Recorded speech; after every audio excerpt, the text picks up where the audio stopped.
तो दोस्तों हमारे धर्म ग्रंथों में कहा गया है कि अति हर चीज की बुरी है। अगर सही मात्रा में किसी चीज को ग्रहण किया जाए तो वह दवा है, लेकिन अगर आपने अति कर दी तो वही दवा आपके लिए जहर का काम भी कर सकती है। यही कारण है कि हमारे जो बुजुर्ग हैं वो हमें बार बार याद दिलाते आए हैं कि किसी भी चीज की अति मत करो। लेकिन यूरोप का एक देश इस बात को भूल गया और ये देश वही देश है जिसने भारत का उस टाइम पर साथ दिया था जब भारत के खिलाफ पूरी दुनिया खड़ी हो गई थी। यानी कि जब भारत ने परमाणु परीक्षण किया था उस टाइम पर यूरोप के इसी ताकतवर देश ने हमारा साथ दिया था और कहा था कि भारत ने जो भी किया सही किया, भारत का सेल्फ डिफेंस करने का पूरा हक है और भारत का परमाणु परीक्षण करना सही है। और इतना ही नहीं, इससे पहले भी और इसके बाद भी जब भी भारत को कभी हथियारों की आवश्यकता पड़ी या फिर किसी अन्य चीज की मदद चाहिए थी, तब ये देश भारत के साथ खड़ा हुआ और भारत का साथ दिया। लेकिन अब यही देश अति के चक्कर में बहुत गंदा फंस चुका है। स्थिति ये है कि राष्ट्रपति ने खुद कहा है कि हमारे देश में किसी भी टाइम पर गृह युद्ध छिड़ सकता है। जी हाँ दोस्तों, मैं बात कर रहा हूँ फ्रांस की। फ्रांस जो कि यूरोप की तीसरी सबसे बड़ी अर्थव्यवस्था है और यूरोप में मिलिट्री के मामले में ब्रिटेन के बाद दूसरी सबसे बड़ी महाशक्ति है। इसके अलावा पूरे यूरोप में रूस के बाद भारत का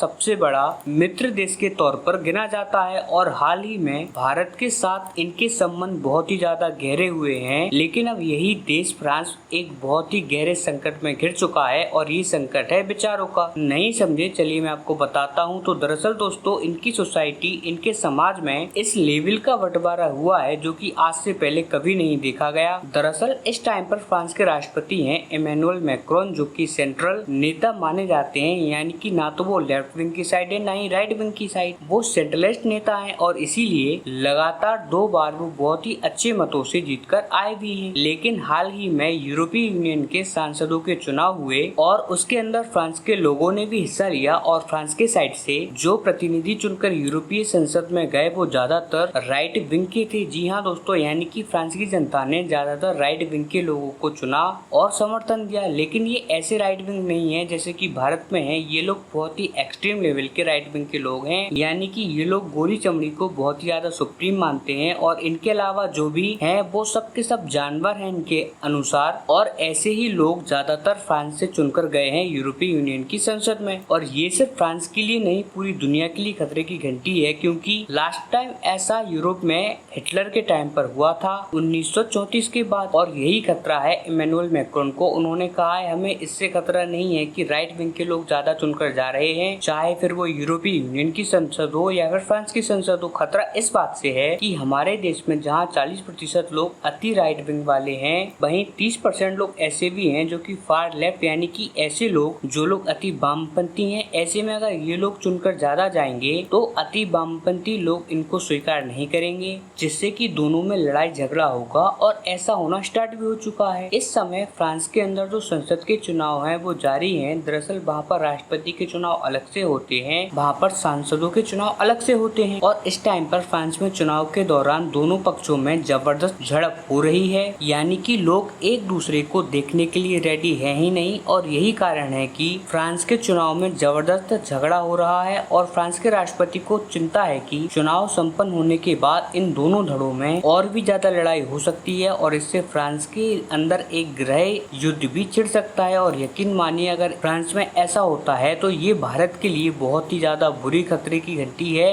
क्योंकि फ्रांस हमारा एक रिलायबल पार्टनर है। और अगर वहाँ पर ऐसी उठापटक होती है तो इसका नकारात्मक दुष्प्रभाव भारत पर भी पड़ेगा। भारत के साथ रूस के बहुत सारे डील्स हैं। इसके अलावा ये भारत के लिए एक सीख भी है कि विचारों की अति कितनी भारी पड़ सकती है। इसीलिए हमें हमारे समाज में राजनीति जरूर रखनी चाहिए, लेकिन आपसी विचारों में कटुता नहीं आनी चाहिए। हमें ऐसा नहीं होना चाहिए कि हम हमारे पड़ोसियों का मुँह देखना भी पसंद ना करें। खैर दोस्तों, आज की में इतना ही। अगर आपको आज की जानकारी अच्छी लगी हो तो इस वीडियो को लाइक करें और चैनल को सब्सक्राइब करना ना भूलें फॉर अपकमिंग वीडियोस। तब तक के लिए नमस्कार, मिलते हैं अगली वीडियो।